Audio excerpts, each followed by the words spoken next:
Hello बच्चों, good morning. जैसा कि आप जानते हैं कि हमारा एल्डिहाइड तथा कीटोन का रासायनिक गुण चल रहा है। हमने आपको पिछले आरडीओ में एल्डिहाइड तथा कीटोन के रासायनिक गुण के वर्गीकरण में बताया था और उसको 7 भागों में बांटा था। तो हमने पहला भाग आपको पढ़ाना स्टार्ट किया था। कार्बोनिल समूह C+O बंध की नाभिक स्नेही योग अभिक्रिया आपको समझाने का प्रयास किया उसमें, और समझाया भी था। और उसमें 2 रिएक्शन मैंने आपको समझाया था। पहला HCN का योग अभिक्रिया और दूसरा सोडियम बाईसल्फाइड का योग अभिक्रिया आपको समझाया पिछले ऑडियो में। आज का हमारा उद्देश्य है कार्बोनिल समूह में C+O समूह में RMgX, जिसको हम ग्रिगनार्ड रिएजेंट कहते हैं। क्या कहते हैं? ग्रिगनार्ड रिएजेंट कहते हैं। RMgX का योग अभिक्रिया और दूसरा ROH एल्कोहल का योग। तो अब हम आपको आज पढ़ाएंगे एल्डिहाइड तथा कीटोन में जब हम ग्रिगनार्ड अभिकर्मक का योग कराते हैं, नाभिक स्नेही योग कराते हैं, तब क्या उत्पाद बनता है, और यदि हम एल्कोहल का योग कराते हैं तो नाभिक स्नेही योग करते हैं तो क्या उत्पाद बनता है। जिसमें से 2 बच्चों मैंने हाइड्रोजन साइनाइड का योग और सोडियम बाईसल्फाइड का योग पढ़ा चुके हैं। तो आज हम तीसरा लेंगे RMgX का योग और चौथा लेंगे एल्कोहल का योग। तो इसको आप वीडियो पॉज करके लिख लीजिएगा। हम आगे चलते हैं। अब इसको हम मिटा दें, है ना, और हम जो है आगे लेते हैं। ये वीडियो पॉज करके लिख लीजिएगा। आगे हम लेते हैं RMgX का योग। तो हम तीसरा हेडिंग लेंगे। आपको मैंने समझा दिया मैं कहाँ पर हूँ। अब मैं यहाँ पर तीसरा रिएक्शन आपको पढ़ाऊंगा। RMgX ग्रिगनार्ड रिएजेंट का योग अभिक्रिया। ये रिएक्शन मैं आपको पढ़ाऊंगा। RMgX का योग अभिक्रिया पढ़ाऊंगा। तो बच्चों ध्यान से सुनिए, इसको समझिए। बोल रहे हैं हम कार्बोनिल समूह युक्त जो यौगिक होते हैं, माने जो कार्बोनिल समूह युक्त होते हैं C+O, इसी को कार्बोनिल समूह कहते हैं। इसमें ऑक्सीजन पर ऋण आवेश और कार्बन पर धन आवेश होता है, क्योंकि ऑक्सीजन की इलेक्ट्रोनिगेटिविटी ज्यादा होती है, इसलिए कार्बन पर धनावेश और ऑक्सीजन पर ऋणावेश उत्पन्न हो जाता है। और ये ध्रुवीय यौगिक होता है, इसके बारे में मैंने पीछे बताया है। अब हम यहाँ कह रहे हैं कि कार्बोनिल समूह युक्त यौगिक ग्रिगनार्ड अभिकर्मक से योग करके पहले अस्थायी योग उत्पाद बनाता है। पहले क्या बनाता है? अस्थायी योग उत्पाद बनता है। अब उस अस्थायी योग उत्पाद का जब जल अपघटन करते हैं तो हमें 1 degree alcohol, 2 degree alcohol, 3 degree alcohol प्राप्त होता है। मतलब कार्बोनिल समूह से ग्रिगनार्ड अभिकर्मक का नाभिक स्नेही योग करा के हम प्राथमिक एल्कोहल भी बना सकते हैं, द्वितीयक एल्कोहल भी बना सकते हैं, तृतीयक एल्कोहल का भी निर्माण कर सकते हैं। तो यदि हमें प्राथमिक एल्कोहल या द्वितीयक एल्कोहल या तृतीयक एल्कोहल का निर्माण करना है बच्चों, तो ध्यान रखेंगे यह रिएक्शन मैं आपको एल्कोहल के निर्माण में भी मैंने आपको पढ़ाया है, और यहां हम दोहरा रहे हैं। कार्बोनिल समूह में एक CO बंध की नाभिक स्नेही योग अभिक्रिया के अंतर्गत आता है, जो हम आपको समझा रहे हैं।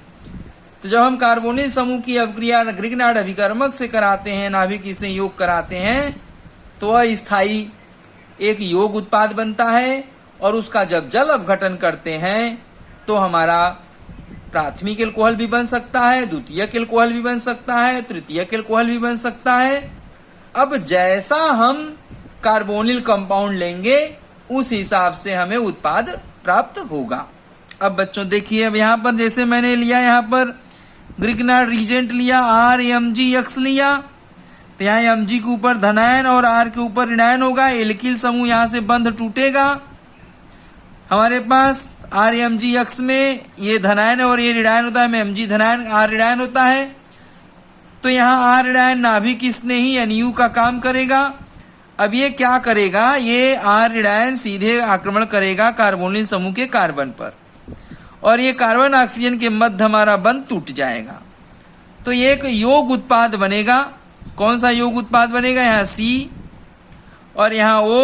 अब ये O वाला जो हमारे पास है ये सीधे हमारे पास मैग्नीशियम से जुड़ जाएगा। या O निगेटिव क्या करेगा, ये जाएगा हमारा मैग्नीशियम से जुड़ जाएगा। तो हमारे पास O निगेटिव और मैग्नीशियम हेलाइड ये धनायन यहाँ मिल जाएगा, और इस कार्बन से ये R न्यूक्लियोफाइल जाकर के आक्रमण कर लेगा। तो ये हमारा क्या बनेगा, यह योग उत्पाद बनेगा, जो क्या है, अस्थाई है, अनस्टेबल होगा। अब इसका हम क्या करेंगे, जल अपघटन करेंगे। H2O अम्लीय माध्यम में जल अपघटन कराएंगे। तो जब ये जल अपघटन होता है तो कहां से होता है बच्चों, यहां से होता है। ध्यान से सुनिए, जल अपघटन इधर होता है, इधर H धनायन और इधर OH ऋणायन जुड़ता है। तो जब हमारे पास उत्पाद बनेगा, ये तो ये तो हमारे पास बैलेंसी रहेगी। अभी कार्बन से O इधर H धनायन जुड़ेगा तो यह OH हो जाएगा। इधर हमारे पास R है ही, और इधर वाला उत्पाद क्या बनेगा, तो हमारे पास उत्पाद बनेगा Mg और उसी से OH जुड़ जाएगा और X बन जाएगा। ये मैग्नीशियम हाइड्रोक्सी हेलाइड बन जाएगा, और ये हमारा बन जाएगा एल्कोहल। तो इस तरीके से हमारा ये कार्बोनिल कंपाउंड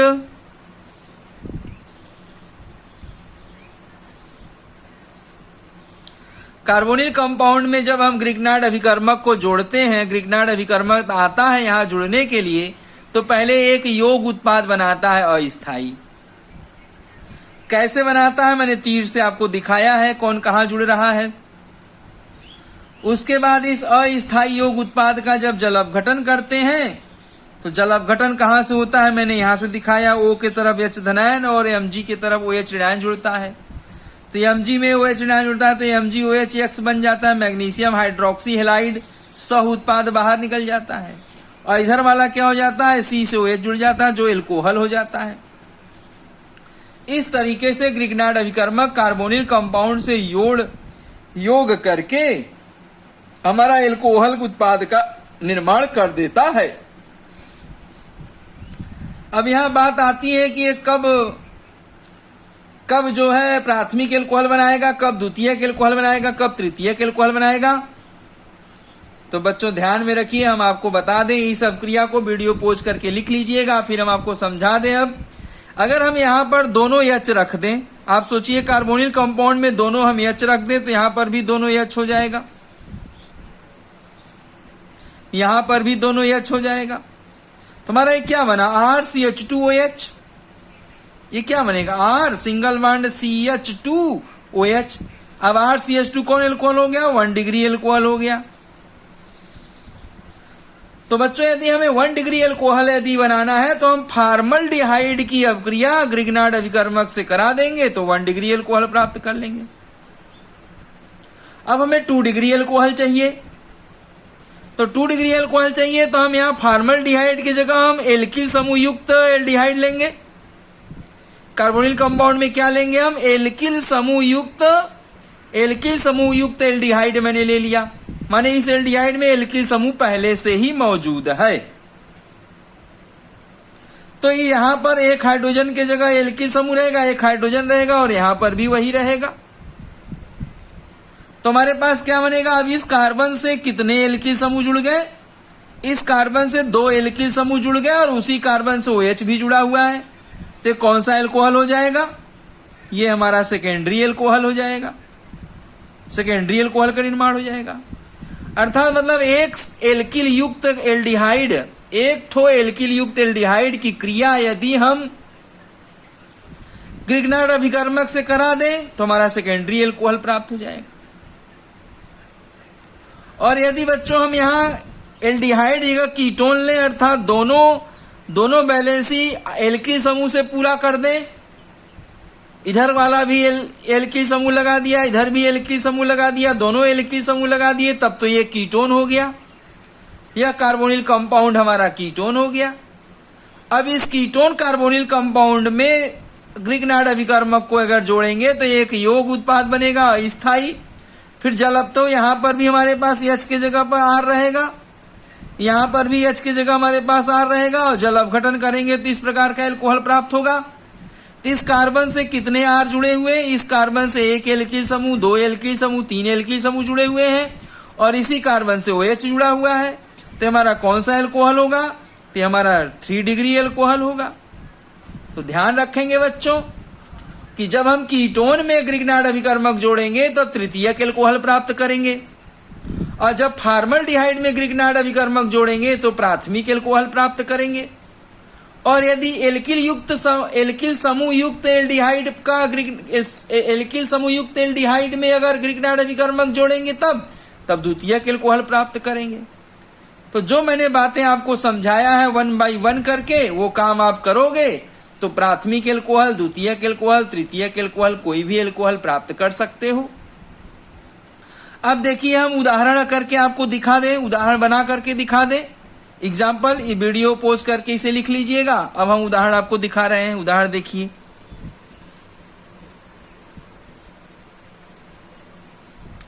अब उदाहरण में हम लेंगे, जैसे हमने यहां फॉर्मल्डिहाइड ले लिया, पहला उदाहरण हम ले रहे हैं।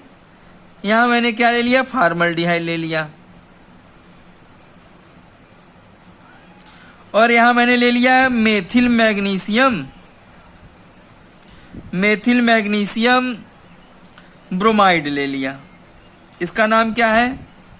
मेथिल मैग्नीशियम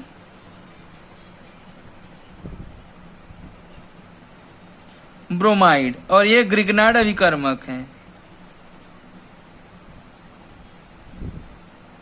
तो ग्रिग्नार्ड रिजेंट में मैंने ले लिया मेथिल मैग्नीशियम ब्रोमाइड, और इधर ले लिया मैंने फॉर्मल्डिहाइड।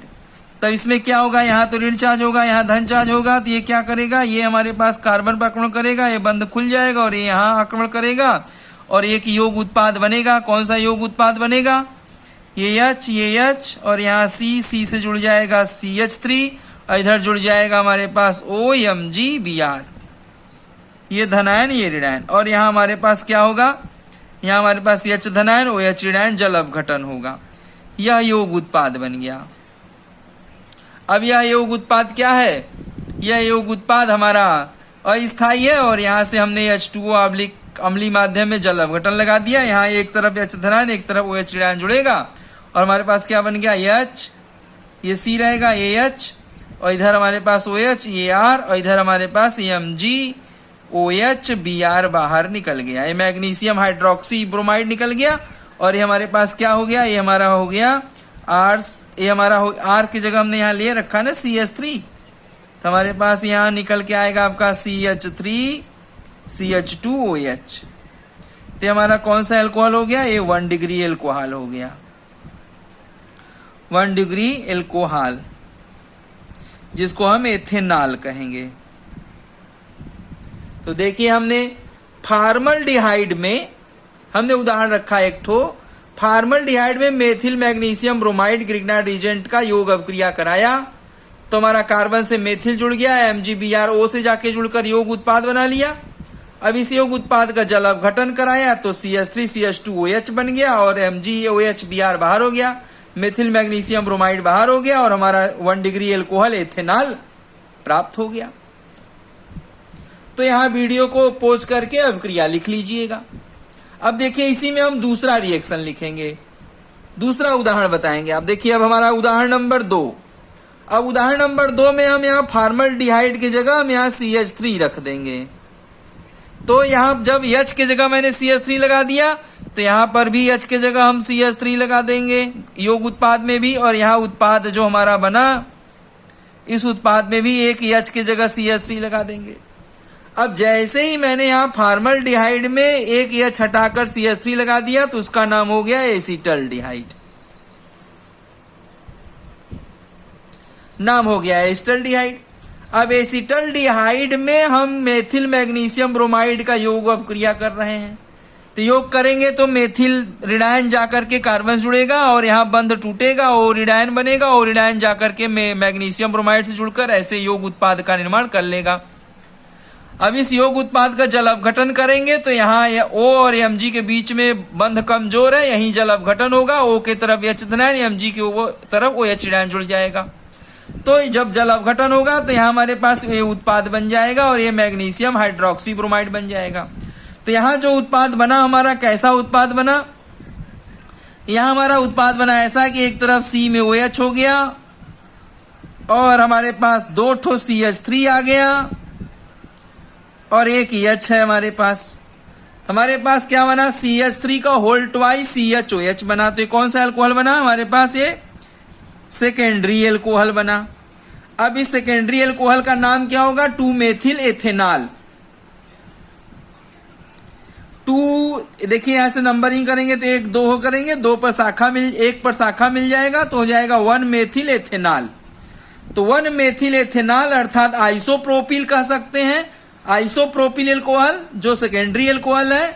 तो बच्चों ध्यान से देखिए, हमने एसिटल्डिहाइड में यदि एसिटल्डिहाइड में methyl magnesium bromide Grignard agent को जोड़ेंगे तो हमारा आइसोप्रोपिल एल्कोहल का निर्माण होता है,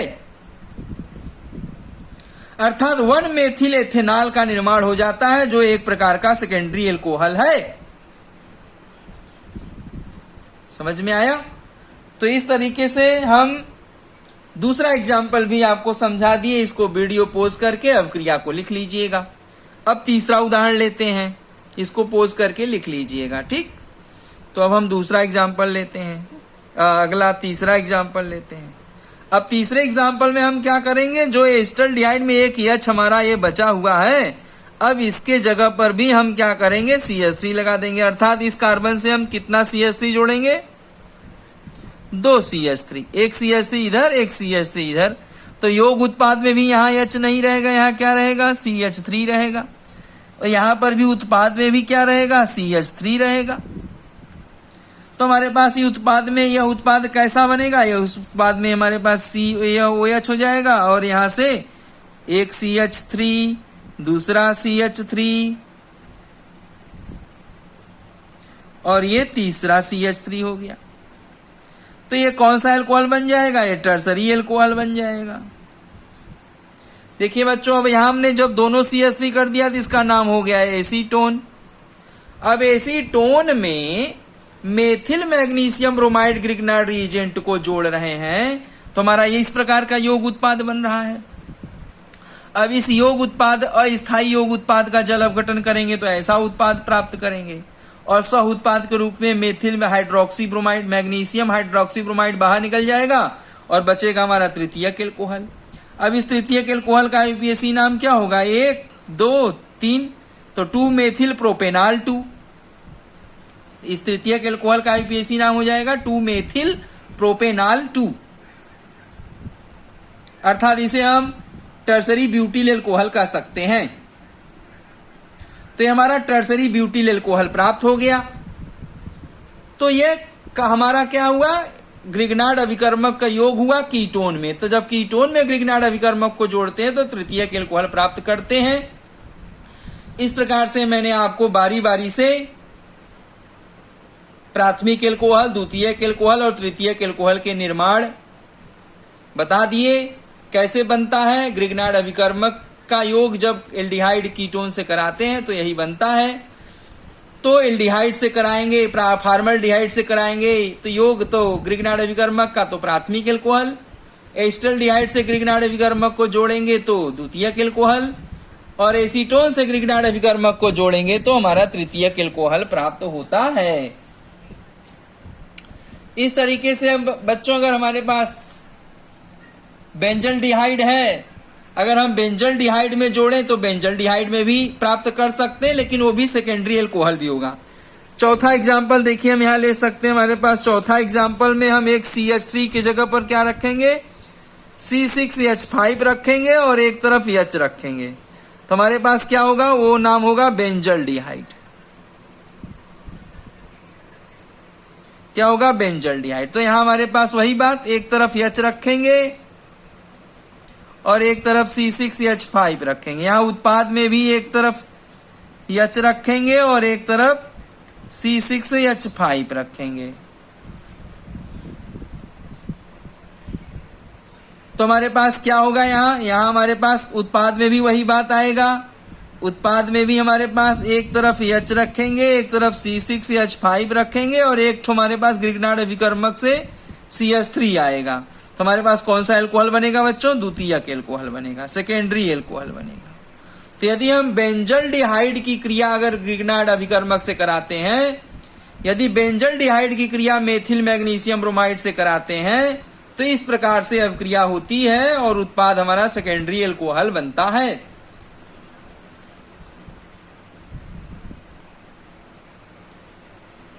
इसी प्रकार हम पांचवा एग्जाम्पल लिख सकते हैं। जैसे यहां हम पांचवा एग्जाम्पल लिख सकते हैं, यहां H की जगह CH3 लगा दें तो हमारे पास क्या हो जाएगा, एसीटोफिनोन हो जाएगा। अब एसीटोफिनोन एरोमेटिक कीटोन हो गया। अब मेथिल मैग्नीशियम ब्रोमाइड से अगर अभिक्रिया कराएंगे तो यहाँ एक तरफ C6H5, एक तरफ CH3, एक तरफ C6H5, एक तरफ CH3 और ग्रिग्नार्ड अभिकर्मक से जो CH3 आएगा वो भी जुड़ेगा। तो हमारे पास क्या हो जाएगा, इस कार्बन से 2 CH3 और एक ठो C6H5 जुड़ेंगे। हमारा कौन एल्कोहल बनेगा, तृतीयक एल्कोहल बनेगा। अगर हम एरोमेटिक कीटोन की क्रिया methyl magnesium iodide, methyl magnesium bromide से कराएंगे तो हमारा तृतीयक एल्कोहल इस प्रकार से प्राप्त हो जाएगा। ये पांचवा एग्जाम्पल हो जाएगा। ठीक है बच्चों, समझ में आ गया होगा। अब आगे हम लेते हैं एल्कोहल का योग, चौथा लेते हैं। जो मैंने आपको बताया था ये तीसरा है, इसके बाद योग अभिक्रिया में चौथा एग्जाम्पल। तो इसको हम मिटा दे रहे हैं, इसको वीडियो पोज करके आप लिख लीजिएगा, पांचवा एग्जाम्पल लिख लीजिएगा। अब इसके बाद हम लेते हैं नाभिक स्नेह योग अभिक्रिया के अंतर्गत चौथा एग्जाम्पल हम आपको समझाएंगे, एल्कोहल, एल्कोहल का योग अभिक्रिया।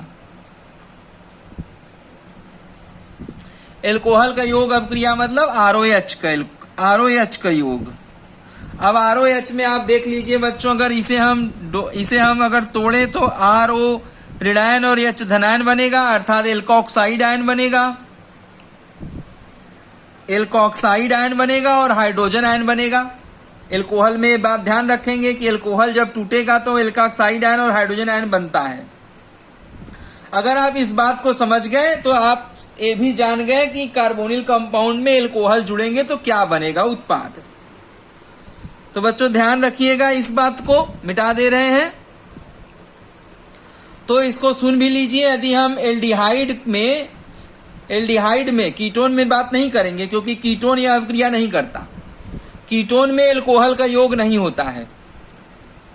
ठीक है, कैसे करता है उसके बारे में बाद में बात करेंगे, यहां सिर्फ एल्डिहाइड की बात करेंगे। तो एल्डिहाइड शुष्क HCl की उपस्थिति में एल्कोहल से जब योग करता है तो पहले हेमी एसीटल बनाता है। पहले क्या बनाता है, पहले हेमी एसीटल बनाता है अस्थाई। और जो हेमी एसीटल क्या करता है, दूसरे एल्कोहल अणु से अभिक्रिया करके एक अणु जल बाहर निकाल देता है और स्थायी एसीटल का निर्माण हो जाता है, स्थायी एसीटल का निर्माण हो जाता है। हमारी बात आप सुने होंगे ध्यान से, फिर से सुन लीजिए। एल्डिहाइड शुष्क HCl की उपस्थिति में एल्कोहल से योग करके पहले हेमी एसीटल बनाता है जो अस्थाई है। अब यह अस्थाई हेमी एसीटल एल्कोहल के दूसरे अणु से तुरंत क्रिया करके स्थायी एसीटल का निर्माण करता है। अब कैसे करता है अभिक्रिया देखिए। जैसे हम यहां पर ले रहे हैं कार्बोनिल कंपाउंड C⋅O। अब इस कार्बोनिल कंपाउंड में हमने एक लिया एल्कोहल ROH। तो हमारे पास यहाँ निगेटिव चार्ज, यहाँ पॉजिटिव चार्ज, थोड़ा उल्टा लिख ले तो ज्यादा अच्छा रहेगा। जैसे हम यहाँ लिख लें O ऐसे, तो हमारे पास यहाँ निगेटिव चार्ज, यहाँ पॉजिटिव चार्ज। तो ये हमारे पास ये यहाँ आक्रमण करेगा कार्बन के पास और ये ऑक्सीजन खुलेगा, ये H को पकड़ लेगा। तो हमारे पास क्या बन जाएगा, कार्बोनिल कंपाउंड। एक तरफ हमारा OH हो जाएगा, एक तरफ हमारे पास RO आके जुड़ जाएगा। इसको हम क्या कहते हैं, इसको हम हेमी एसीटल इसको हम हेमी एस्टर कहते हैं, जो अनस्टेबल होता है।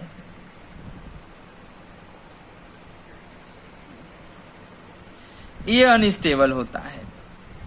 ठीक है, अब क्या होता है, यह हेमी एसिटल क्या करता है, और यह क्रिया किसके उपस्थिति में होती है, ध्यान रखेंगे। यहां शुष्क HCl लेंगे हम, शुष्क HCl, बहुत जरूरी है शुष्क HCl लेना,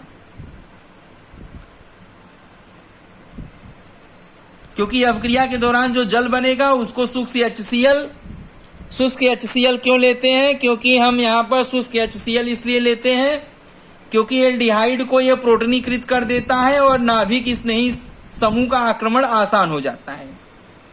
क्योंकि शुष्क HCl लेंगे तो हमारे पास ये कार्बोनिल समूह प्रोटोनीकृत हो जाएगा और नाभिक स्नेही समूह आरो ऋणायन एक दुर्बल नाभिक स्नेही समूह है, तो आरो ऋणायन दुर्बल नाभिक स्नेही समूह का आक्रमण आसान हो जाएगा। और दूसरी बात, अवक्रिया के दौरान बने जल को सोख लेता है, इसलिए हम यहाँ शुष्क HCl का ही प्रयोग करेंगे। अभी आप ये भी जान लिए कि शुष्क HCl का प्रयोग काहे किया जाता है। ठीक, अब ये हमारे पास जो बना, तो दूसरा अणु आएगा एल्कोहल का। ये दूसरा अणु आता है, एल्कोहल का दूसरा अणु आता है। तो दूसरा एल्कोहल का दूसरा अणु आता है, तो इसका एल्कोहल का H और ये OH मिलकर के जल बाहर निकाल देता है, H2O हमारा बाहर निकल जाता है। अब जब H2O बाहर निकल जाता है तो इधर भी हमारे पास OR हो गया, इधर भी हमारे पास OR हो गया। इसको हम क्या कहते हैं, इसको हम एसीटल कहते हैं। यह जो उत्पाद प्राप्त होता है, इस उत्पाद को हम एसीटल नाम दे रखे हैं। क्या नाम दे रखे हैं, इसका नाम है एसीटल नाम है, ध्यान रखेंगे। इसको हम क्या कहते हैं, एसीटल। तो ये हमारा पहले क्या बनता है, पहले हेमी एसिटल बनता है, फिर एसीटल बन जाता है। तो जब भी हम कार्बोनिल कंपाउंड, ये हमारे पास कार्बोनिल कंपाउंड है, कार्बोनिल कंपाउंड में only aldehyde, does not ketone नहीं लेंगे, केवल एल्डिहाइड। तो कार्बोनिल कंपाउंड में ओनली एल्डिहाइड क्या करता है, ओनली एल्डिहाइड एल्कोहल से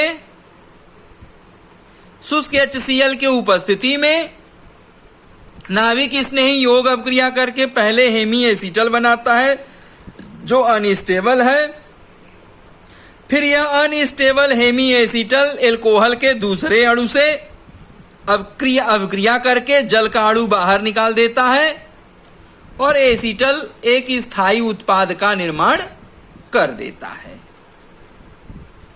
ठीक है बच्चों, तो आप ये कर सकते हैं, ये अवक्रिया आप लिख सकते हैं। अब इसका देखिए हम उदाहरण आपको बता दें।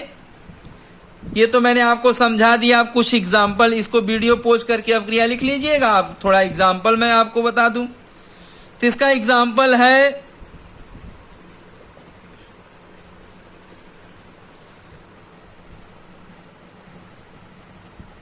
Example number 1। जैसे हम यहां पर ले CH3 C double bond OH, हमने लिया एसिटल डिहाइड। अब एसिटल डिहाइड की क्रिया हम करा रहे हैं एथेनॉल से। किससे करा रहे हैं, एथेनॉल से, C2H5OH।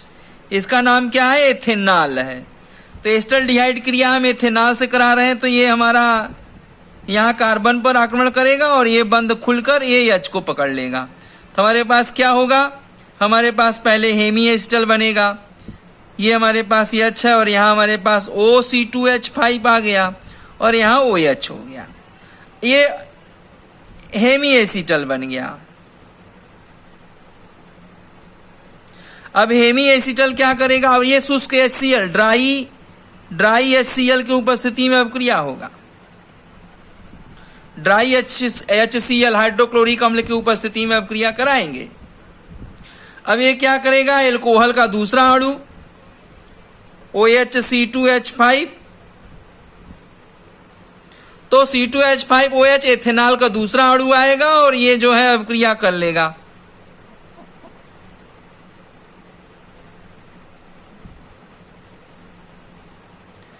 ये अवक्रिया कर लेगा। एथेनॉल का दूसरा अणु हेमी एसिटल से अवक्रिया करके जल का अणु बाहर निकाल देगा। तो क्या बन जाएगा हमारे पास, ये देखिए हमारे पास आया जल का अणु बाहर निकल गया और यहाँ क्या बन जाएगा हमारे पास CH3C, इधर भी OC2H5, इधर भी OC2H5 और ये हमारा H रहेगा। तो ये हमारा बन गया क्या, एसीटल बन गया।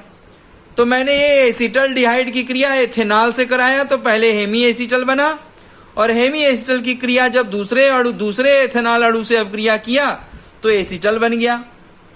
अब इस एसीटल जो बना इसका नाम क्या होगा, इसका नाम होगा एसीटल डाईएथॉक्सी एथेन।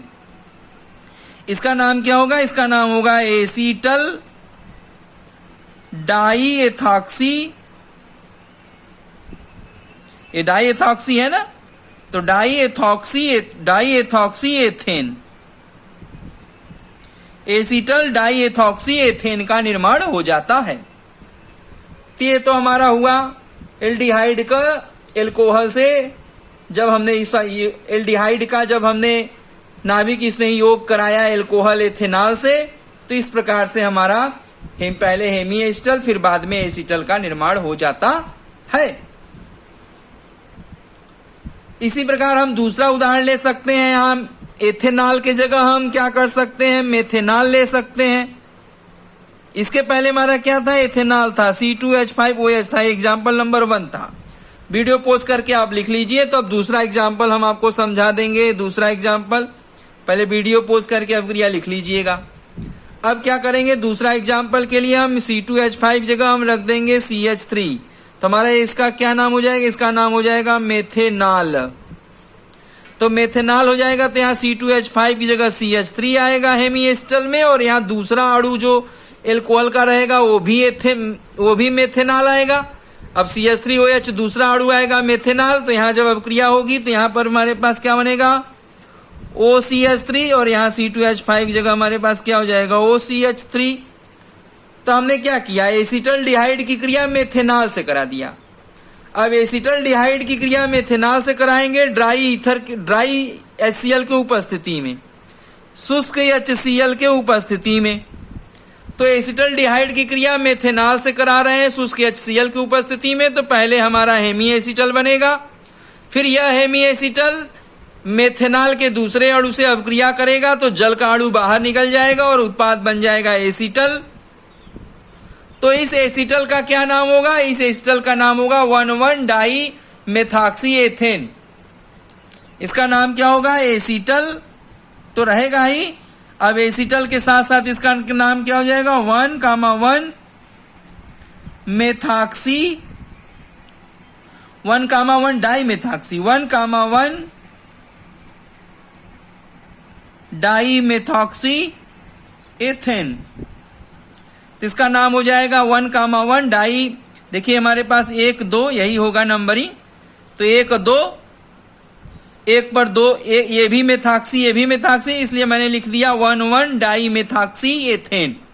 और ये एसिटल से बन रहा है इसलिए एसिटल का नाम रखा है। एसिटल्डिहाइड से बन रहा है ना, इसलिए मैंने यहाँ रखा है एसिटल बना। ये हमारा क्या बना है, एसिटल बना, इसलिए मैंने इसको रखा है एसिटल 1,1 डाई मेथॉक्सी एथेन बन गया। तो ये तो हमारा हुआ एग्जाम्पल नंबर 2। जब हम एसिटल्डिहाइड की क्रिया मेथेनॉल से कराएंगे तो ये उत्पाद बनेगा, ऐसी अवक्रिया होगी। समझ गए होंगे आप। वीडियो पॉज करके अवक्रिया को लिख लीजिएगा, ठीक है। अब हमारा ये अवक्रिया समाप्त होता है। इसके कुछ विशेष बातें हैं उसको सुन लीजिए। इस अवक्रिया की कुछ विशेषता है वो सुन लीजिए। उसकी विशेषता मिटा दें इसको, अब जो है इसको वीडियो पॉज करके आप लिख लीजिएगा। आगे हम आपको विशेषता बता दें। तो विशेषता हमारी क्या है, विशेषता हमारी पास क्या है, नोट पॉइंट अगर देखा जाए तो इसका नोट पॉइंट नंबर 1 है कि यह अवक्रिया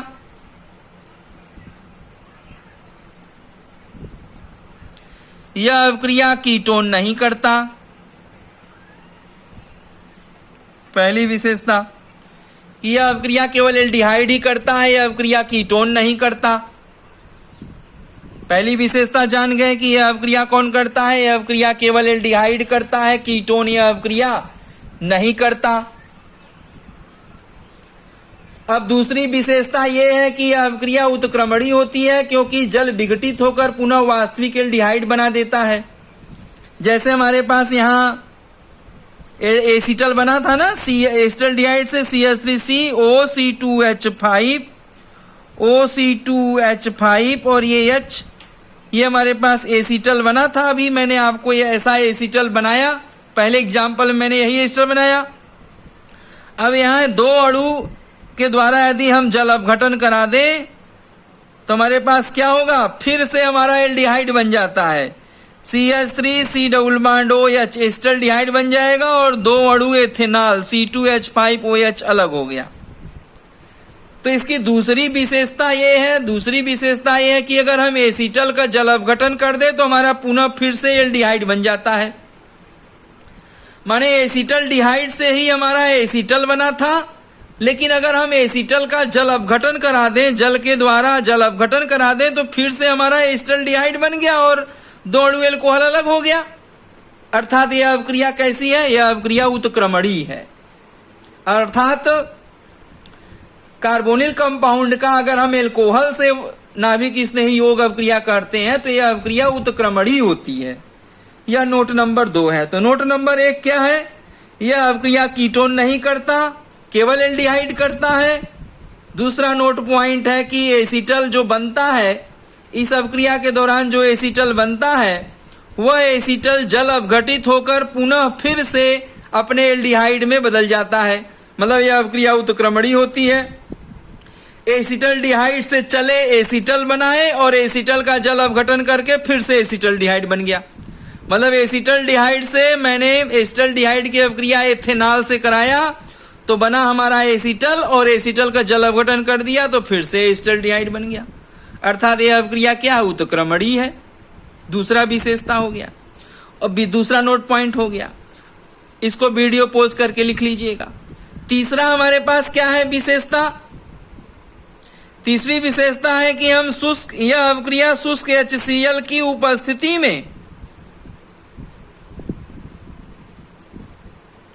में ही कराते हैं। अब देखिए विशेषता है कि यह अवक्रिया हम क्या कराते हैं, शुष्क HCl की उपस्थिति में ही कराते हैं। शुष्क HCl का ही प्रयोग करते हैं। ऐसा क्यों होता है, ऐसा इसलिए होता है कि जो हमारा एल्डिहाइड है, जो हमारे पास देखिए एसिटल्डिहाइड है, ये C⋯OH है। तो अगर हम HCl के उपस्थिति में कराएंगे तो HCl के द्वारा हमें क्या मिलेगा, HCl के द्वारा हमें प्रोटॉन मिल जाएगा और एसिटल्डिहाइड पहले हमारा क्या हो जाएगा, प्रोटोनीकृत हो जाएगा।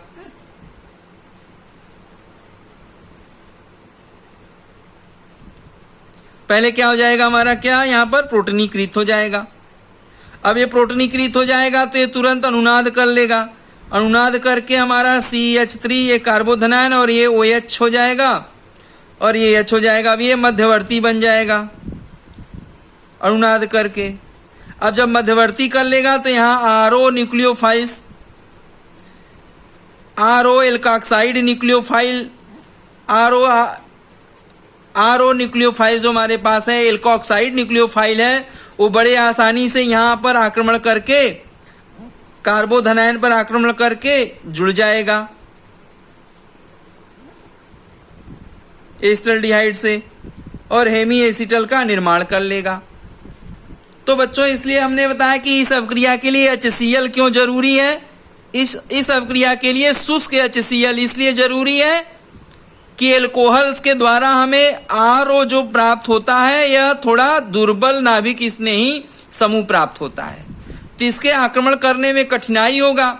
अगर हम शुष्क HCl की उपस्थिति में कराएंगे तो हमारा एसिटल्डिहाइड क्या करेगा, प्रोटॉन को ग्रहण करके प्रोटोनीकृत हो जाएगा, प्रोटोनेटेड हो जाएगा, प्रोटोनेटेड एल्डिहाइड हो जाएगा। अब प्रोटोनेटेड एल्डिहाइड अनुनाद करके मध्यवर्ती बना लेगा, कार्बोधनायन मध्यवर्ती बन जाएगा। अब कार्बोधनायन मध्यवर्ती पर एल्कोक्साइड आयन जो न्यूक्लियोफाइल है बड़े आसानी से आक्रमण करके हेमी एसिटल उत्पाद का निर्माण कर सकेगा।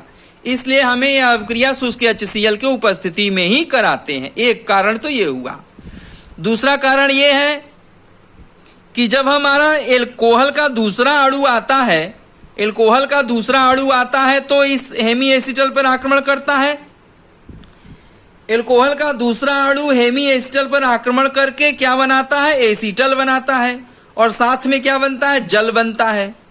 तो जो लास्ट में जल बनता है उस जल के द्वारा हमारा क्या होगा? एसीटल। लास्ट में जो हमारा जल बनेगा तो एसीटल को क्या करेगा? जल अपघटित कर देगा। तो हमारा लास्ट में बना हुआ जल एसीटल को जल अपघटित करके फिर से एल्डिहाइड में बदल देगा।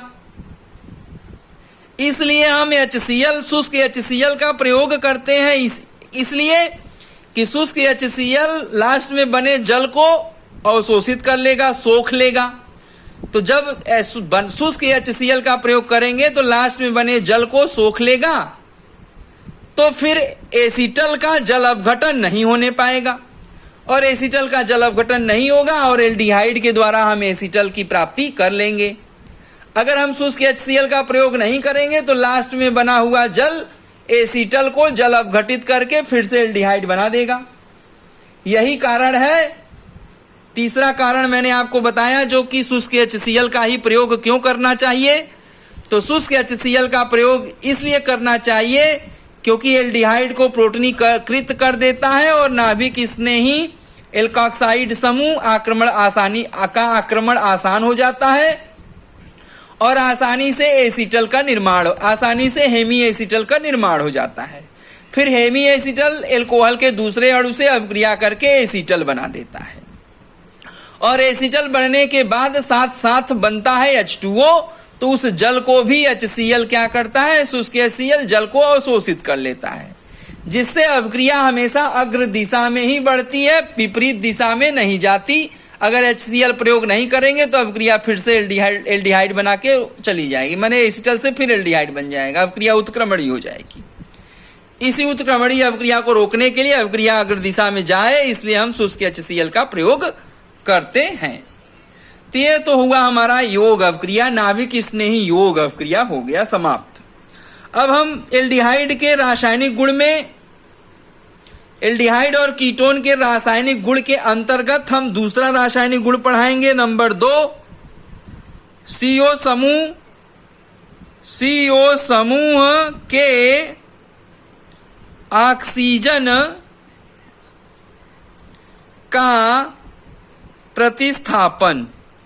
तो कौन सी अभिक्रिया पढ़ाएंगे? दूसरी अभिक्रिया पढ़ाएंगे, कार्बोनिल समूह के ऑक्सीजन का प्रतिस्थापन अभिक्रिया पढ़ाएंगे।